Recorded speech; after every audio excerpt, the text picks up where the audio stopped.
Party के लोगों द्वारा बाबू सिंह जी के हाथ से माइक छीनने के ऊपर आपका क्या कहना है? प्रोटोकॉल हिसाब वो बाबू सिंह ने पहले मंच में आमंत्रण किया गया कि भाई आप अपना भाषण दो, तो उन्होंने दिया नहीं।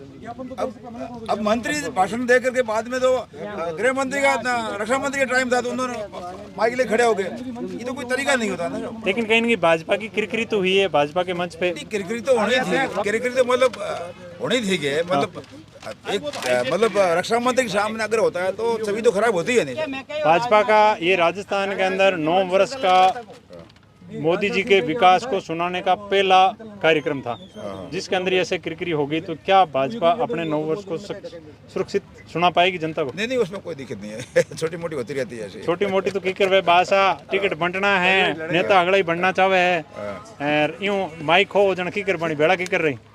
अब बेड़ा तो पहले के इकट्ठे होता है बेड़ा वो।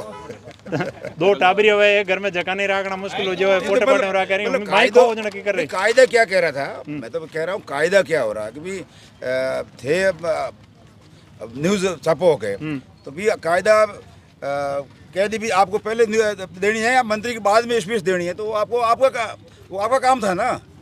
आम जनता किसकी गलती मानती है? आम जनता की तो हमेशा 2 पहलू होते हैं, तो उनकी फेवर की उनकी मानेगी, उनकी फेवर की उनकी मानेगी। टाइम बूढ़ा आदमी हो, अगला बाल धोला उड़ा है कि उम्र ली हो, तजुर्बेदार हो। नहीं मैं तो गलती कहीं मैं तो कैप्टन साहब बड़े हो, मैं तो आइज हमारे सीनियर बड़े हो जो हमें बताओ। मैं तो आइज गई ना आपने, मैं तो आ कही भी अगर आपको उस टाइम इतने लीडर आए हुए थे, सबने भाषण दिया तो उनको दे देना था भाषण।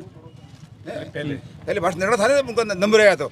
लेकिन वो कह रहे हैं कि मैं शेरगढ़ की जनता की 2 मांग थी, मुख्य मांग, वो राजनाथ सिंह जी के सामने रखना चाह रहा था।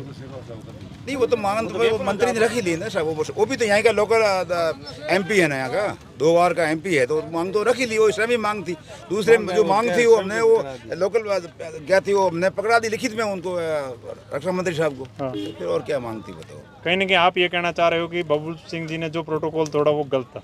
नहीं मतलब मैं थोड़े कह रहा हूँ, तो आप सभी कह रहे हैं यार, मैं थोड़े कह रहा हूँ, मैं थोड़े मतलब कायदा कह रहा है, तो कायदा क्या कहता है ये बताओ ना आप। मेरे कायदा तो ये भी नहीं कहता कि एक यहाँ के लोकल MLA रहे व्यक्ति से, यहाँ के लोकल जनप्रतिनिधि हैं, यहाँ के नेता हैं, चाहे वो अभी हारे हुए, लेकिन उनसे इस प्रकार मंच से माइक छीनना भी तो वो भी कहीं तो क्या है, किसी ने अगर हौसला नादानी कर ली होगी मेरा ख्याल है, लेकिन उनको ये काम नहीं करना था, उनको नहीं करना था। मतलब वो शुरुआत नहीं करते। एक सिस्टम था, एक सिस्टम होता ना साहब। अगर 4 लेयर की सिक्योरिटी थी तो आपने अभी उसको 10 बार ये कल शाम को नाम लिखवाए, आज सुबह लिखवाए, फिर भी बार दो आप यहाँ आओगे नहीं, फिर आपका नाम है कि नहीं है, फिर आप ज्ञापन दो, यहाँ खड़े, हम तो 5 सूझ के खड़े। तो मतलब इतना अगर होते हुए एक समझदार आदमी थी गलती करता क्यों करे साहब?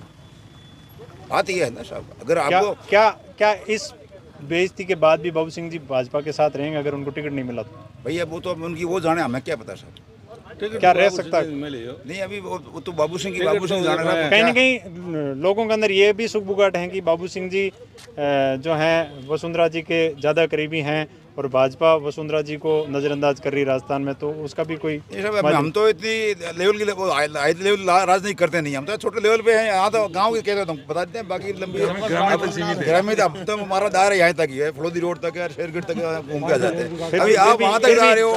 फिर भी जिस हिसाब से शेरगढ़ के अंदर भूंगरा त्रासदी के अंदर भी वसुंधरा जी जिस हिसाब से आए, जिस हिसाब से काम किया, कहीं ना कहीं वो एक तरफ इशारा तो करता है कि बाबू सिंह जी का जो कद है वो वसुंधरा जी के राज्य में काफ़ी बड़ा। नहीं उसमें क्या था, उसमें एक और मैं वैसे फौजी आदमी मैं कह लेता हूँ, उसमें एक राजपूत शेरगढ़ विकास समिति है, एक शेरगढ़ विकास समिति है, उसका जो अकाउंट खोला उस खाते में पैसे जा रहे थे, तो फिर एक अलग से नाथू सिंह का नाम अकाउंट खोल के और अलग पैसे गए वो, तो लोग भ्रमित हुए ना भी इस खाते में भेजा इस खाते में भेजा। जब वो जा ही रहा था, एक शेरगढ़ की विकास समिति है, उसका अध्यक्ष है, पार्टी हमने विकास समिति बनाई शेरगढ़ की, तो उसमें जा ही रहा पैसा जा रहा था, फिर अलग बनाने की क्या जरूरत थी उनको? ठीक है, हम तो ये कहते हैं फिर आगे उनकी मर्जी साहब, बाकी तो जब पारदर्शी काम हो ही रहा था।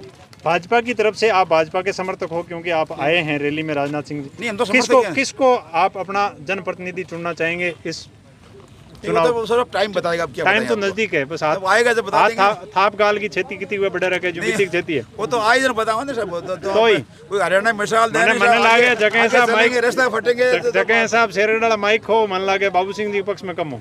नहीं नहीं, मैं कोई पक्ष में बात नहीं कर रहा हूँ, हम तो पार्टी की बात कर रहे हैं, पक्ष में बात नहीं कर, कौन किसको कहीं ना कहीं इस हरकत से पार्टी की छवि धूमिल होती नहीं, वो तो वही रह गए, वो तो हम ही कह रहे हैं वही है, मतलब यहाँ नहीं सब पूरे हिंदुस्तान में वही है निरम। और लोग तो अभी ताली बजाएंगे, विपक्ष वाले देखो भाई जो एक इतने बड़े लीडर के सामने ये हरकत, ओसी हरकत हुई ना, सब हरकत तो ओसी हुई है। कहीं ना कहीं ये एक मतलब जो हरकत हुई है ये पार्टी की जो है इमेज को डाउन करती है। राजनाथ सिंह जी मेरे ख्याल से बहुत लंबे समय के बाद में राजस्थान में आए हैं, बिल्कुल आए सब, तो कहीं ना कहीं एक पार्टी का मैसेज जो जाएगा, मैसेज जाएगा ऐसा आम जनता के साथ। छींटा कसी विपक्ष के ऊपर कर रहे थे और हरकत इस प्रकार की कर रहे थे, तो क्या लोग कुछ पार्टी का उसी हरकत है, नुकसान हुआ है, तब ये कह रहे हैं गलत तमाम हुआ, नहीं होना चाहिए, नहीं होना चाहिए। नहीं होना चाहिए। शुभ नाम आपका? मेरा नाम अमर सिंह है। Captain Amar Singh ji, captain Amar Singh. Retired captain Amar Singh ji थे जो अपनी बात बता रहे थे। और आज जो है यहाँ पर राजनाथ सिंह जी आए थे और बहुत सारे जनप्रतिनिधि हैं यहाँ पर जिनका एक ही विचार है कि पार्टी की छवि धूमिल हुई है और कहीं ना कहीं जो लोगों की बातें हैं वो इस हरकत से खुश नहीं है। मैं आपको भोजी भाई फिर आ जाऊँगा, तब तक के लिए जय हिंद, जय भारत।